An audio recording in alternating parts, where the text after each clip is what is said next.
तर या होत्या आतापर्यंतच्या महत्त्वाच्या हेडलाईन्स आणि बुलेटिनची सुरुवात करूयात आपल्या सगळ्यांच्या दृष्टीने अतिशय जिव्हाळ्याच्या बातमी अर्थातच आहे महाराष्ट्र अनलॉक कधी होणार या प्रश्नाचं उत्तर देणारी। तर तिसरी लाट आली आणि राज्यात अनेक निर्बंध लागले गेले। या निर्बंधावरची आता हे सगळे निर्बंध हटवण्याच्या संदर्भातला जो निर्णय आहे तो घेतला जाऊ शकतो आणि त्या दृष्टीने आता पावलं उचलली जात आहेत। राज्यात कोरोनाचा धोका कमी होऊ लागल्याची माहिती आरोग्यमंत्री राजेश टोपेने दिली। त्यामुळे नाट्यगृह, सिनेमागृह, हॉटेल, बार, रेस्टॉरंट पूर्ण क्षमतेने सुरू करण्याचा कल राज्य सरकारचा असल्याचं आरोग्यमंत्री राजेश टोपेने म्हटलंय। फेब्रुवारीच्या शेवटच्या आठवड्यात पूर्ण क्षमतेने हे सगळं सुरू करणार असल्याची माहिती आरोग्यमंत्री राजेश टोपेने दिली आहे। त्यामुळे लवकरच महाराष्ट्र अनलॉक होणार आहे यावर त्यांनी शिक्कामोर्तब केलंय।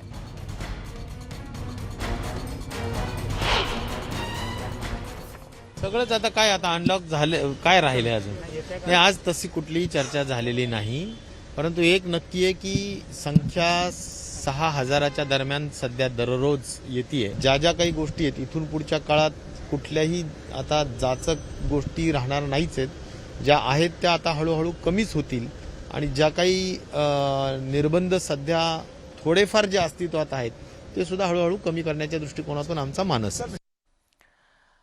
कर्नाटकातून सुरू झालेला हिजाबचा वाद महाराष्ट्रात पोहोचला। त्याचं लोण महाराष्ट्रात पोहोचल्यानंतर शिवसेनेने आपली भूमिका जाहीर केलेली आहे।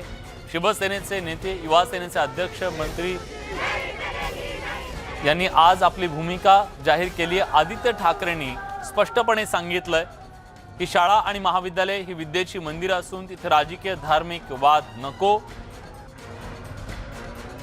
तिथे केवळ दर्जेदार शिक्षण मिळावं अशी भूमिका त्यांनी व्यक्त केलेली आहे आणि जिथे ड्रेस कोड असेल तो मात्र पाळायला हवा असं त्यांनी स्पष्ट केलंय। हेच मत आहे की त्याचं जे जिथे जिथे युनिफॉर्म आहे तिथे युनिफॉर्म पाळला गेलं पाहिजे। शाळेंमध्ये, कॉलेजेसमध्ये धार्मिक कुठेही वाद येऊ नये ही आमची भूमिका आहे, कारण शाळा, कॉलेज हे शिक्षणाचं विद्यालय आहे। तिथे आपण शिक्षणाची जी भूमी समजतो, जिथे जिथे युनिव्हर्सिटीज असतील, जिथे जिथे शाळा असेल तिथे कुठे राजकीय किंवा धार्मिक किंवा कुठचाही वाद येऊ नये, चांगलं शिक्षण मिळावं, दर्जेदार शिक्षण असावं, हे शिवसेनेची भूमिका। तर या संपूर्ण वादावरून देशभरातल्या राजकीय नेत्यांनी नेमकी काय प्रतिक्रिया व्यक्त केलेली आहे जाणून घेऊया। ये हिजाब की बच्चियां, छोटी छोटी बच्चियां हैं, उनके ऊपर है तो आप इस तरह के है तो लड़कों को छोड़ डालेंगे कि जाओ है तो और उनका मुकाबला करो करके। दुपट्टा पहनना, हिजाब पहनना, घूंघट डालना भारतीय नारियों का एक उनका अधिकार और उनका एक जेवर है। राजस्थानमध्ये महिला घूंघट घालतात, सरदारजी जे आहे पगडी घालतात, सगळ्यांची आपापली संस्कृती आहे। शाळा आणि कॉलेज यामध्ये बिलकुल धार्मिक तेढ असू नये, ती काही धार्मिक तेढ वाढवायची जागा नहीं। हर स्कूल का एक यूनिफॉर्म होता है, उसको तो रेस्पेक्ट करना चाहिए। समाजों के बीच में जो है तो एक भेदभाव, एक दीवार तैयार कर रहे हैं, वो आपकी सरकार कर रही है। अशा पद्धतीने जर कोणी हुकुमशाही करत असेल तर निश्चितच निंदनीय आणि चुकीची आहे। ही अधिकार संविधानाने सगळ्यांना दिलेला आहे की तुम्हाला जसं वाटतं तसे तुम्ही कपडे घालू शकता। कोणतरी भडकवतंय म्हणून भडकून जाऊन आपल्यामधलं ऐक्य दुभंगवणं हे चुकीचं आहे। पॉलिटिक्स को और रिलीजन्स को इसमें दखलंदाजी नहीं देनी चाहिए और बच्चों की पढ़ाई के बीच में उनको दखलंदाजी कतई ही नहीं देनी चाहिए। हे अतिशय चुकीचं आहे। हे फक्त आणि फक्त निवडणुकीसाठीचा हे मुद्दा आहे। राजकीय नेत्यांच्या या सगळ्या प्रतिक्रिया आपण ऐकल्या, पण या मुद्द्यावरून महाराष्ट्रामध्ये आता त्याचे पडसाद उमटायला सुरुवात झाली आहे। याचं लोण महाराष्ट्रात पोहोचलेलं आहे। औरंगाबादमध्ये, बीडमध्ये आणि सोलापुरात सुद्धा या मुद्द्यावरून मुस्लिम संघटना आक्रमक झाल्याचं आपल्याला दिसलं। वंचित बहुजन विकास आघाडीने सुद्धा याच्यासाठी आक्रमक भूमिका घेतलेली आहे। औरंगाबादमध्ये हिजाब समर्थनार्थ महिला रस्त्यावर उतरल्या। वंचित बहुजन आघाडीच्या वतीने जिल्हाधिकारी कार्यालयासमोर आंदोलन करण्यात आलं। तिकडे महाराष्ट्र कर्नाटक सीमेवर हिजाबच्या समर्थनार्थ प्रहार जनशक्ती संघटनेने आंदोलन केलं। या ठिकाणी आंदोलनकर्त्यांनी जोरदार घोषणाबाजी केली। यावेळी पोलिसांचा चोख बंदोबस्त होता। बीडमध्ये हिजाबच्या समर्थनार्थ फलक लावण्यात आले। बीड शहरभरात हे फलक लावण्यात आले।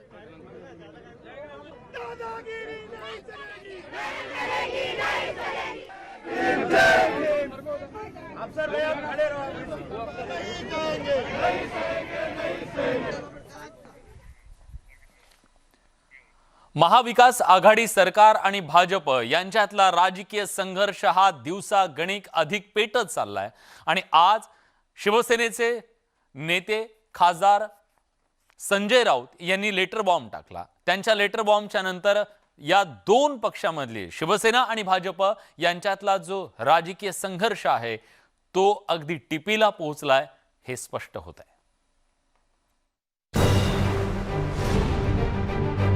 संजय राऊतांनी उपराष्ट्रपतींना लिहिलेल्या या पत्रानंतर देशाच्या राजकारणात एकच खळबळ उडाली आहे। पत्र लिहिल्यानंतर मला आणि शरद पवारांना खूप धमक्या आल्या असून आम्ही या दडपशाहीला भीक घालत नसल्याचं राऊत म्हणाले।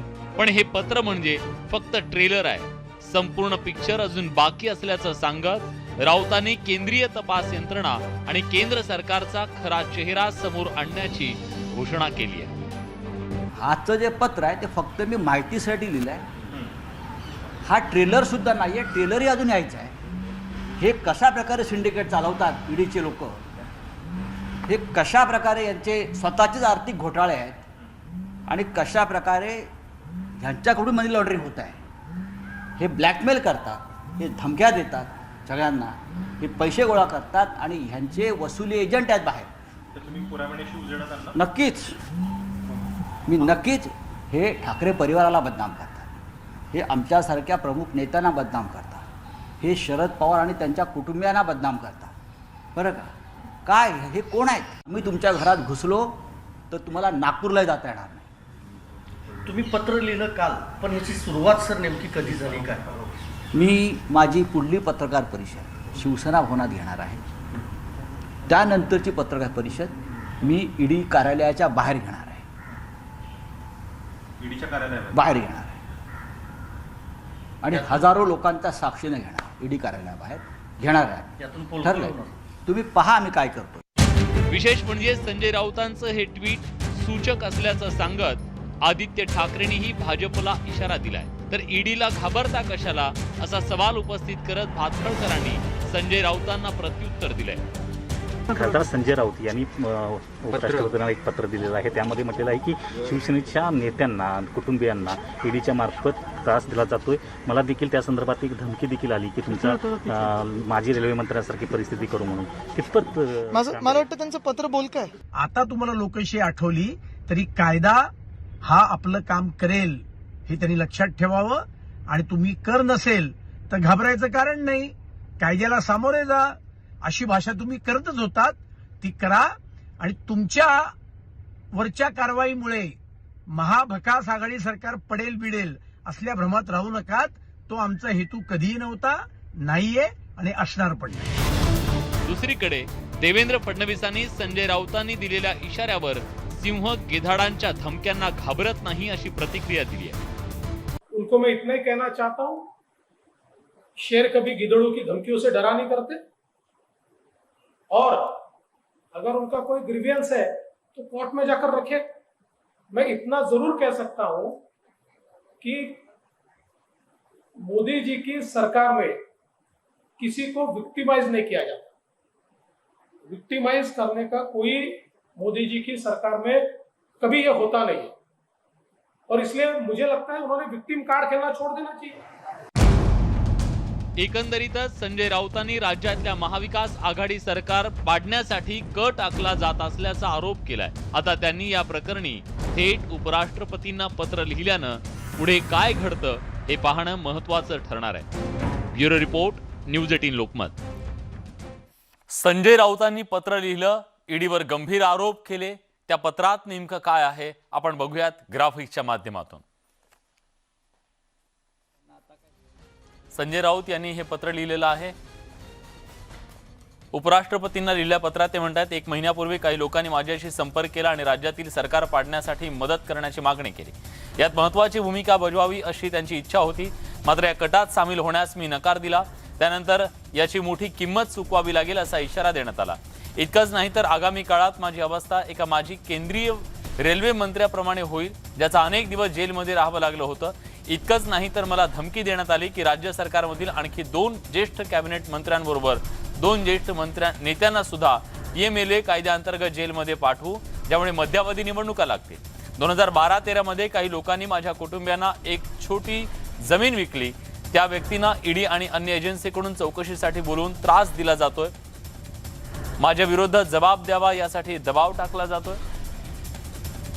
सर्व संपत्तीचा उल्लेख राज्यसभेसाठी भरलेल्या शपथपत्रात असून सुद्धा जाणीवपूर्वक हा मुद्दा उकरून काढला जातोय. आतापर्यंत 28 लोकांना चुकीच्या पद्धतीनं गोवण्यात आलंय. त्याचबरोबर माझ्या विरोधात जबाब न दिल्यास गंभीर परिणामांची धमकी सुद्धा देण्यात आल्याचं सांगण्यात येतं. नारायण राणे यांनी संजय राऊतांवर ट्विटरच्या माध्यमातून निशाणा साधलाय. नारायण राणे काय म्हणतायत आपण बघूया.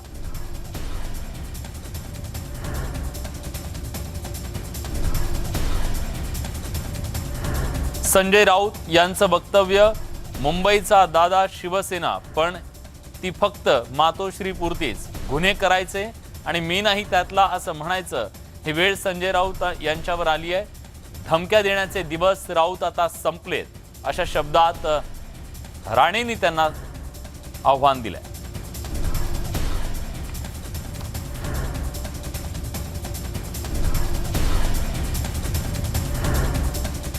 शिवसैनिक संतोष परब याच्यावर झालेल्या हल्ल्याच्या प्रकरणी अखेर आमदार नितेश राणे यांना जामीन कोर्टानं मंजूर केलाय. न्यायालयीन कोठडीत असलेल्या आणि सध्या CPR रुग्णालयात उपचार घेणाऱ्या नितेश राणे यांना हा एक दिलासा मिळालेला आहे. 30,000 रुपयांच्या जात मुचलक्यावर नितेश राणेंना हा जामीन मंजूर करण्यात आलाय. संतोष परब हल्ला प्रकरणी नितेश राणेंना न्यायालयीन कोठडी देण्यात आली होती. त्यानंतर त्यांनी दाखल केलेल्या जामीन अर्जावर आज निकाल देण्यात आला.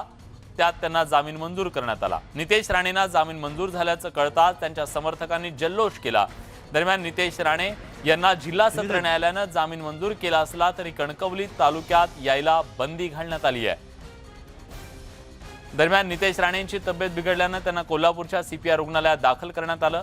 जामीन मंजूर झाल्याबाबतचं पत्र अद्याप CPR रुग्णालयाला मिळालेलं नाही. त्यामुळे आजची रात्र नितेश राणेंना CPR रुग्णालयातच काढावी लागणार आहे.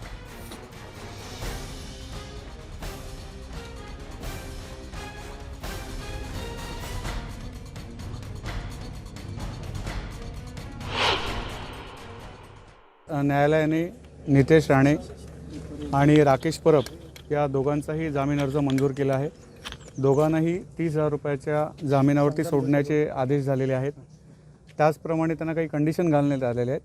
त्यामध्ये कणकवली तालुक्यामध्ये दोषारोपपत्र दाखल होईपर्यंत त्यांना प्रवेश नाही आहे. त्याचप्रमाणे आठवड्यातनं एकदा म्हणजे सोमवारी 10 ते 12 या वेळेमध्ये त्यांना ओरोस पोलीस स्टेशन येथे हजेरी लावायची आहे. या व्यतिरिक्त पोलीस ज्यावेळी तपासामध्ये सहकार्य करायला किंवा तपास कमी ज्यावेळी बोलवतील त्यावेळी त्यांनी हजेरी लावायची किंवा पोलिसांसमोर हजर राहायचं आहे. या कंडिशन्सवरती त्यांना जामिनावर सोडण्याचे आदेश न्यायालयाने केलेले आहेत.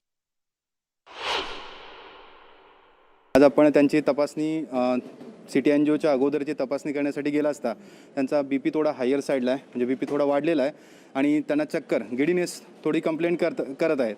तर त्याच्यामुळं आज आपण ही तपासणी करत नाही आहे. आपण ही तपासणी पोस्टपोन केलेली आहे. तर जसं त्यांची तब्येत स्टेबल होऊन जाईल तसं आपण ही तपासणी लवकरात लवकर करून घेऊ. नाही, एन्जिओप्लास्टी नाही, आपण एन्जिओग्राफी करतो, ही एक तपासणी आहे. तर ती तपासणी झाल्यानंतर त्याचे जे रिपोर्ट्स येतील त्याच्यानुसार पुढचा औषधोपचार आणि लाईन ऑफ ट्रीटमेंट ही ठरवून. माजी खासदार निलेश राणे यांनी नेमकी काय प्रतिक्रिया व्यक्त केली आहे ती जाणून घेऊयात. आता सगळ्याच गोष्टी काय आज बोलून काय उपयोग नाही. कोर्टाची प्रोसिजर होती, त्याच्यामध्ये आज बेल मिळाला. काय काय घडलं ती बोलायची वेळ आज नाही. आज आनंदाचा दिवस आहे. कोर्टाने बेल मंजूर केली आहे, त्या गोष्टीचा आनंद आहे. हिंदीमध्ये एक म्हण आहे, सत्य परेशान हो सकता है, पराजित नाही. आज ते कळलं जर नेमका अर्थ काय असतो ते. 8 दिवस नितेश राणेंना जामीन मंजूर झाल्यानंतर राज्याचे परिवहन मंत्री अनिल परब यांनी काय प्रतिक्रिया दिली जाणून घेऊयात. कायदेशीर प्रक्रिया आहे. जामीन देणं किंवा जामीन न देणं हा माननीय न्यायालयाचा अधिकार आहे. त्यांनी त्यांचा अधिकार वापरून त्यांना जामीन दिलेला आहे. शिवसेनेचे आमदार वैभव नाईक यांनी सुद्धा राणेंच्या या जामिनावर प्रतिक्रिया दिलेली आहे. ऐकूयात ते काय म्हणाले. नितेश राणे जर दोषी असते तर त्यांना जेलची हवा खावी लागली नसती. आज नितेश राणे यांची जामिनावर मुक्तता झाल्यानंतर भारतीय जनता पार्टीचे आणि राणे समर्थक हे जल्लोष करत आहेत आणि सरकारच्या विरोधात चुकीची कारवाई केली म्हणून आरोप करत आहेत. खरं तर संतोष परब या शिवसेनेवर हल्ला केल्यानंतर नितेश राणेंचा थेट सहभाग आहे याचा पुरावा असल्यामुळेच त्यांना सर्वोच्च न्यायालयामध्ये जामीन मिळाला नाही. आता ही कायदेशीर प्रक्रिया सुरू झालेली आहे, परंतु न्यायालयाने चार्जशीट दाखल होईपर्यंत त्यांना कंट्रोल देण्यास बंदी घातलेली आहे. तपासामध्ये कुठलाही अडथळा आणण्यासाठी बंदी घातलेली आहे आणि त्यामुळे नितेश राणेंवर या ठिकाणी गुन्हा झालाय. आता सिद्ध कसा होईल किंवा नाही होईल हा कोर्टाचा निर्णय असेल. कायदा त्या दृष्टीने काम करेल. त्यामुळे भाजपचे आमदार नितेश राणे यांना आता जामीन मिळालेल्याच्या नंतर हॉस्पिटलमधून त्यांची कधी सुटका होते याची उत्सुकता त्यांना त्यांच्या समर्थकांना असणार आहे. कारण आज जेव्हा त्यांना जामीन मिळाल्याचं कळलं तेव्हा नितेश राणे यांचे समर्थक हे जल्लोष करत होते, आनंद व्यक्त करत होते, आपला नेता बाहेर येत आहे याच्याबद्दलचा. यानंतर बातमी आहे ती एका रेस्क्यू ऑपरेशनची. केरळमधलं हे रेस्क्यू ऑपरेशन आहे. तब्बल 2 दिवस दरीमध्ये अडकून पडलेल्या बाबू नावाच्या या व्यक्तीला भारतीय जवानांनी सुखरूपरित्या बाहेर काढलंय. केरळच्या पलक्कड भागातल्या मलमपूजा डोंगर दरीत अडकलेल्या या तरुणाची भारतीय जवानांनी यशस्वीपणे सुटका केली आहे. डोंगराच्या दरीत हा तरुण 2 दिवसांपासून अडकून पडला होता. या तरुणाला बाहेर काढण्यासाठी सोमवारपासून शर्थीचे प्रयत्न सुरू होते. या तरुणापर्यंत अन्न पाणी पोहोचवण्याची सुद्धा पथक पोहोचू शकलं नव्हतं. अत्यंत निमुळत्या जागेत दरीच्या कपारीत हा तरुण अडकला होता. त्याची सुटका करण्याचे अनेक प्रयत्न करण्यात आले, मात्र ते निष्फळ ठरत होते. हेलिकॉप्टरद्वारे हा तरुण अडकलेल्या ठिकाणची पाहणी करण्यात आली. अखेर लष्करी जवानांना या तरुणाच्या रेस्क्यू ऑपरेशनसाठी पाचारण करण्यात आलं. लष्करी जवानांच्या अथक प्रयत्नानंतर या तरुणाची सुटका करण्यात आली.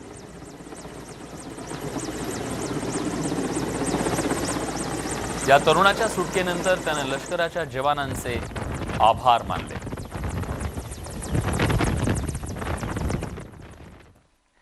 तेव्हा देव तारी त्याला कोण मारी असं म्हणतात ते उगाच नाही. याच सगळ्या घडामोडींसोबत मुलुक महाराष्ट्र या बुलेटिनमध्ये आपण इथेच थांबतोय. ताज्या घडामोडींसाठी बघत रहा न्यूज 18 लोकमत.